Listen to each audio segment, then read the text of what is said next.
శంఖారావము 5వ అధ్యాయమైన కర్మ సన్యాస యోగము 44 నంబర్ రికార్డింగ్లో కృష్ణుడిట్లు వివరింపగా మరల అర్జునుడి విధముగా ప్రశ్నించెను.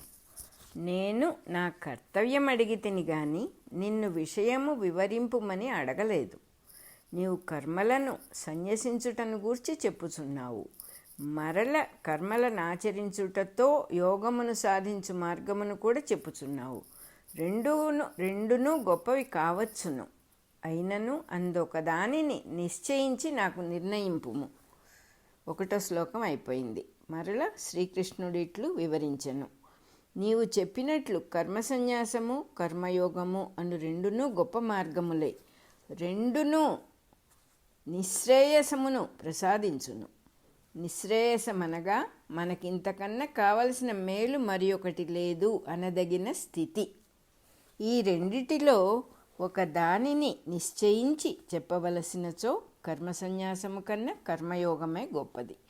ఏ పని చేయవలెనో దేనిని విడిచిపెట్టవలెను అను చర్చ వలన తీరునదేమీయునూ లేదు.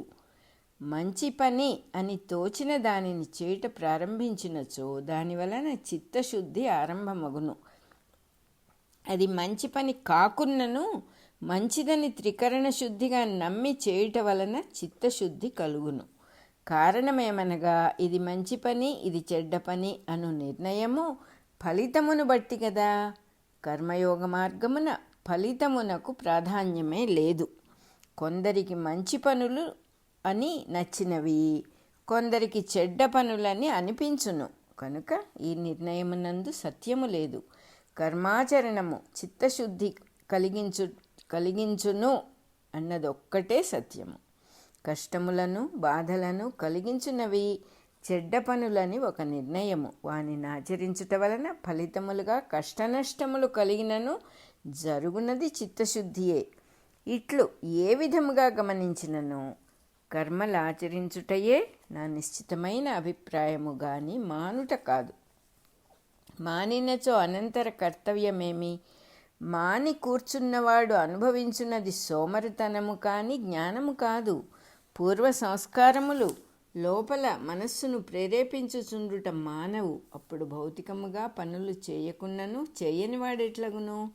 ఒక వృత్తి చేయువాడు యజమాని నియమించిన పని చేయవలనే గాని అందలి మంచి చెడ్డలు నిర్ణయించుట వాని కర్తవ్యము కాదు. సర్వాంతర్యామి అయిన పరబ్రహ్మమే జీవుల ప్రవృత్తులకు యజమాని. అట్టి సందర్భమున చేయవలసినది చేయుట కర్మయోగము.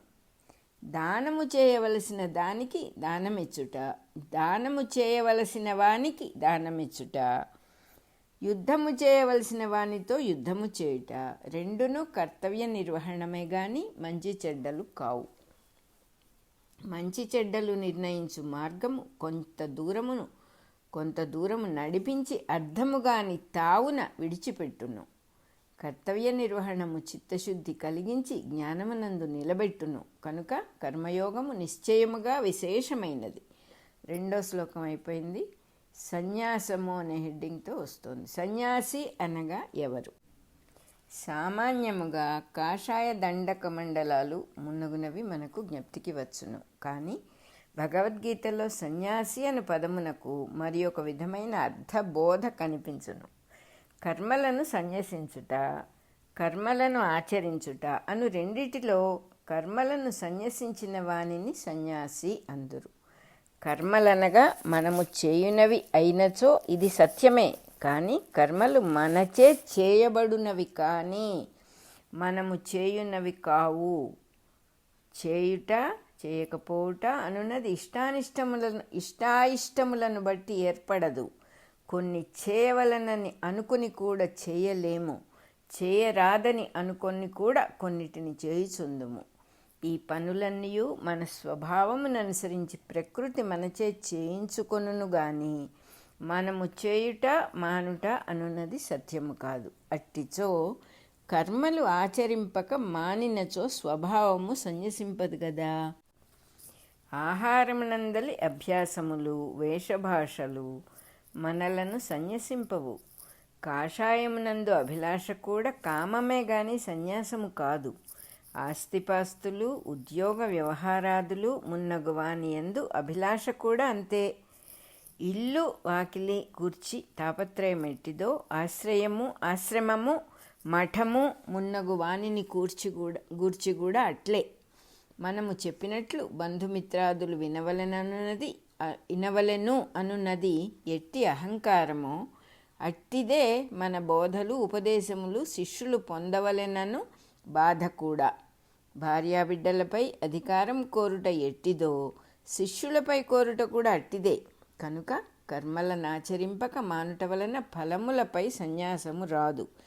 ఫలాపేక్ష విడుచుట అభ్యసించుచు సత్కర్మలు ఆచరించుట వలన అహంకార మమకారములు తొలగును. పరిస్థితులను ద్వేషించువాడు, ఇట్టి పరిస్థితులు ఉండవలెనని కోరువాడు సన్యాసులు కాజాలరు. ఇంటియందు వాతావరణము బాగాలేదనియు ఆదర్శవంతమైన వాతావరణము లభించినచో ఆధ్యాత్మిక సాధన బాగుగా జరుగుననియు కొందరి నమ్మకము. ఈ నమ్మకముతో అసంతృప్తి ఎక్కువగును గాని వైరాగ్యము కలుగదు. దుష్టుల పేర అజ్ఞానుల పేర తన చుట్టూనున్న వారిని ద్వేషించువానికి కామక్రోధములు ఎక్కువగును గాని శమించుట జరుగదు. ద్వేషించుట కోరుట ఎవడు చేయడో వాడే నిత్య సన్యాసి. ఉన్న పరిస్థితులను, వాతావరణమును, బంధుమిత్రులను, వారి ఆచారములను, నమ్మకములను కాదనడు. తన మార్గమును అనుష్ఠించుకొనుచు వాతావరణముపై తన ప్రభావమును చూపును. ఎవని మనస్సునకు నచ్చుట నచ్చకపోవుట ఉండవో వాడే నిత్య సన్యాసి. వానిచే చేయబడు పనులు సహజముగా మార్పు చెందును గాని వాడు మార్చుకొనుటకు ప్రయత్నించినను లాభము లేదు. ఆచరణలో సదుపాయములు ఇబ్బందులు మున్నగునవి పని చేయవు. కనుక తన మనస్సున ఇట్టి ముడులు సులువుగా విప్పుకొని పోయి బంధ విమోచనము జరుగును. 3వ శ్లోకం అయిపోయింది. కొందరు సాంఖ్యము శ్రేష్టమని, కొందరు యోగము శ్రేష్టమని నమ్మి జీవిత సాధన చేయుచున్నారు. సాంఖ్యమనగా జ్ఞానమార్గము. అందు తెలుసుకొనుట, వివేకము కలుగుట, సందేహములు తీరుట ముఖ్యము గాని ఆచరించు పనులు ముఖ్యము కాదు. పనులు ఆచరించుట కూడా యజ్ఞము కొరకే కావున జ్ఞానము కొరకు సూటిగా ప్రయత్నించువాడు ఆచరింపనక్కరలేదు. ఇక యోగ మార్గం అవలంబించు వారికి కర్మాచరణమే ప్రధాన సాధనము. కర్మలు వ్యక్తిగత ప్రకృతిలోని ఎగుడు దిగుడులు అని సవరించి త్రిగుణములను చక్కబరిచి చిత్తశుద్ధి కలిగించును. కనుక సత్కర్మాచరణము లేనిదే జ్ఞానము లభ్యము కాదు. ఈ రెండును సాంఖ్యము యోగము అనబడు 2 విభిన్న మార్గములు. కానీ నిజమాలోచించినచో కర్మ జ్ఞానము అను విభాగము మనము చేసుకొన్నదే కానీ ఉన్నది కాదు.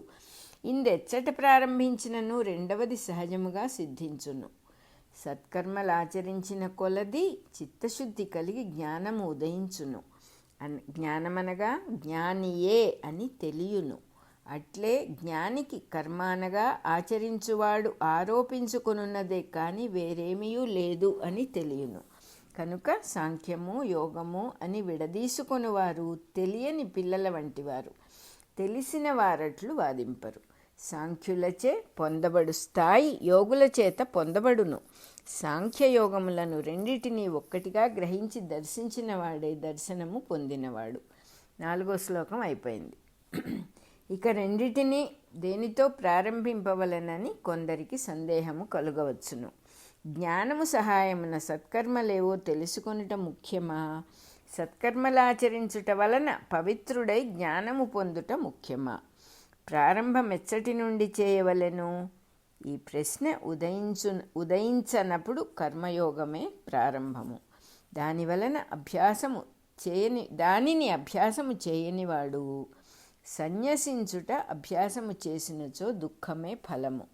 సకల వేదాంత పారంగుడై మంచి చెడ్డలు తెలిసి నిత్యము అనిత్యము అను భేదము గ్రహించినవాడు కొంతకాలం ఏ పని చేయకుండా గమనించుచుండినచో సోమరియు అసమర్థుడును అగును. దానివలన మనస్సునకు విచారం కలుగును. వీరిని కూర్చిన లోపములు కనిపించటం ఆరంభించును. లోకమున ఇంత అజ్ఞానమున్నది, ఏమి చేయవలను అను ప్రశ్న ఉదయించి మరమేకువలే మనస్సులోనికి దిగి కదలుచుండును. సోమరితనం అభ్యాసమగుట వలన చేయవలసిన పని కనిపించదు. కనుక సత్కర్మాచరణ రూపమైన కర్మయోగముతోనే సాధన ప్రారంభించి సక్రమముగా జ్ఞానస్థితిని పొంది శమించుట మంచి మార్గము. అట్టివాడు జ్ఞాని అయినను వాని దేహేంద్రియములు అభ్యాస నైపుణ్యముచే సత్కర్మలు ఆచరించుచునే ఉండును.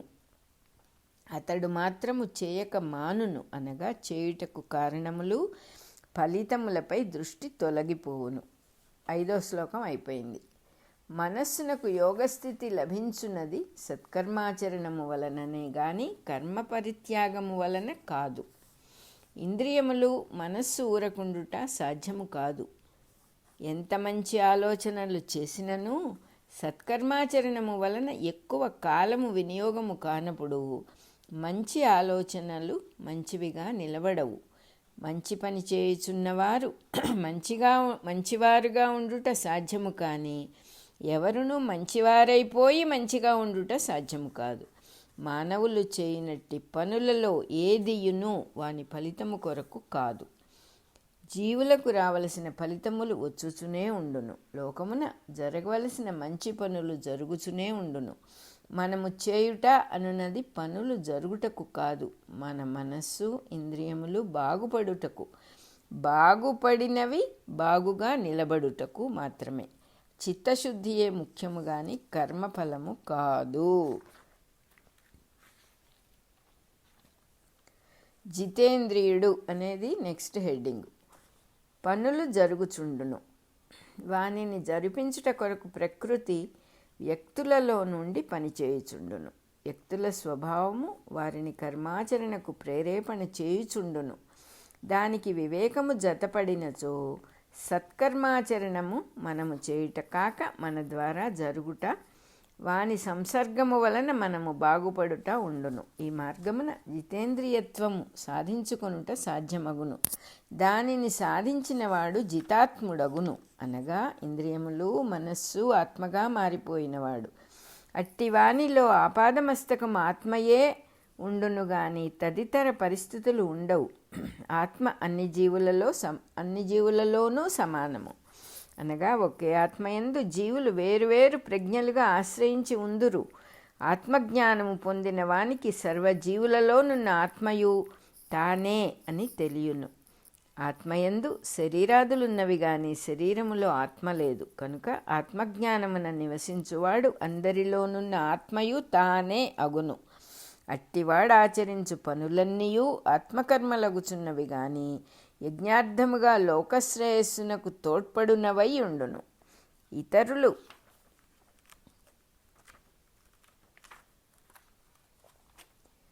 చెడ్డ పనులని అనుకొనున్నవి కూడా మంచి పనులైనప్పుడు అతడు చేయుచునే ఉండును. మంచి చెడ్డలు అతనికి అంటవు. మంచి చెడ్డలన్నవి ఇతరుల దృష్టికి సంబంధించినవి కానీ అతనికి లేవు. 7వ శ్లోకం అయిపోయింది. దీంతో మన 44వ నంబర్ కూడా అయిపోయింది.